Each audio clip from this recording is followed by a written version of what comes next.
Shinobi Art of Vengeance is a game that really took me by surprise. I knew of how arcadey the previous games were, and to be honest, while I wasn't exactly excited about the game, I can tell you that this fully changed once I finally got to playing it. Here I was expecting just your regular side-scroller arcade type action adventure beat 'em up, right? But what I got was a game that had a very cool combat system, nicely done voice acting, especially the Japanese one as I switched it to that because, it just felt right. 私のことは大丈夫だから、行ってらっしゃい。 And this satisfying hybrid action gameplay and a Metroidvania light-esque kind of experience, which I honestly love since I'm a fan of games like Ori, Prince of Persia: The Lost Crown, and Bloodstained.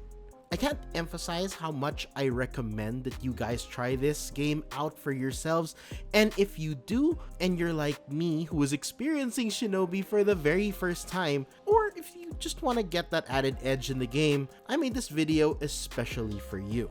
This game is actually quite simple and straightforward. I would always describe this game as easy to learn, but difficult to master, as Shinobi Art of Vengeance was made so that you could just hit the ground running and still have a decent experience playing it. But if you took the time to learn and analyze Joe Musashi's moveset, then you could pull off some amazing moves in-game that would make any ninja master proud.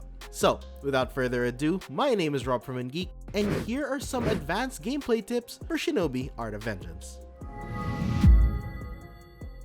Number 1, learn your bread and butter combo. This tip is mostly for people who might struggle with the more intense combat. As mentioned, Shinobi Art of Vengeance has ramped up combat by a lot, and there might be those who are fans of the original Shinobi games but have trouble adjusting to the more active moveset. My advice is that you familiarize yourself with the inputs and primarily have a set of moves that you can use for opening attacks. My personal suggestion, and I'll be talking in terms of Xbox controllers FYI, for your opening bread and butter combos, start with utilizing your dropkick. If you want the simple explanation, it's jump Y, hold Y, spam Y. This should do a dropkick, then do a spin, then follow up with heavy attacks. Hopefully they should be set for execution and you can just finish them off, or just keep the pressure and dive in again. However, this combo can be further dissected and you can adjust as needed. For example, once you do the dropkick, you can jump again to reposition and do another dropkick. Or you can throw in light attacks and kunai throws here and there. The idea here is that at least you have a basic combo that you can frequently do and just fine-tune here and there. This should give you a really nice opener that you can just default to once you get into a fight.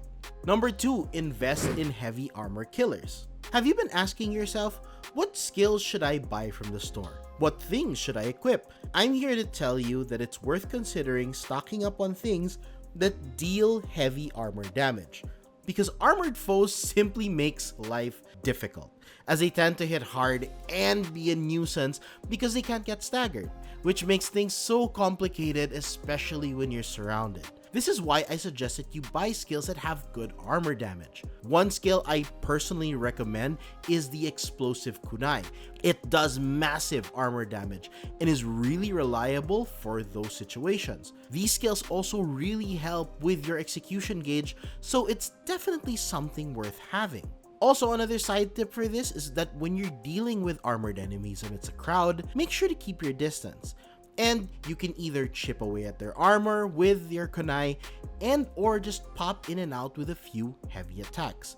The bread and butter combo earlier actually does really good armor damage, so you can use that. Number 3, learn your move economy and cooldown. Jump, double jump, dash. These all have their own cooldowns, so to speak, in terms of the number you can do.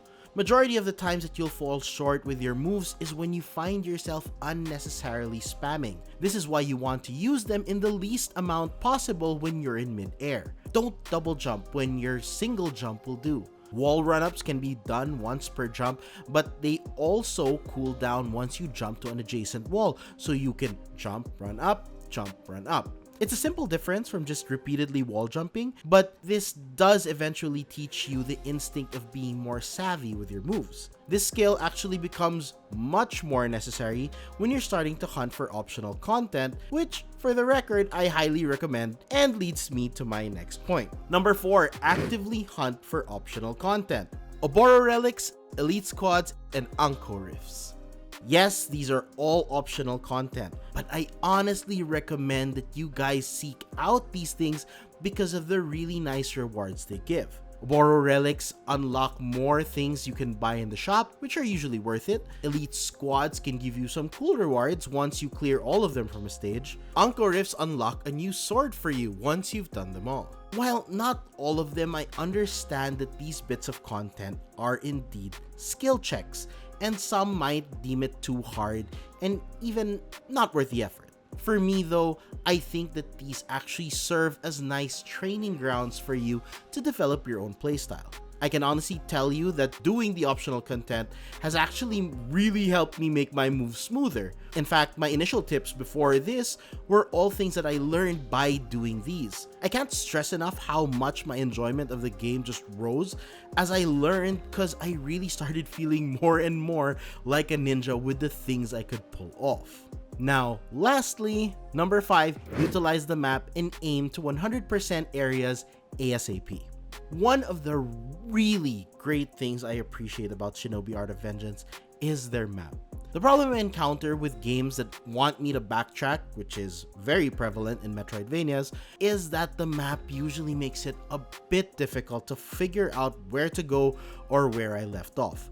Sure, some games have opted to leaving markers on your map manually, but the map system of Shinobi Art of Vengeance is really clear.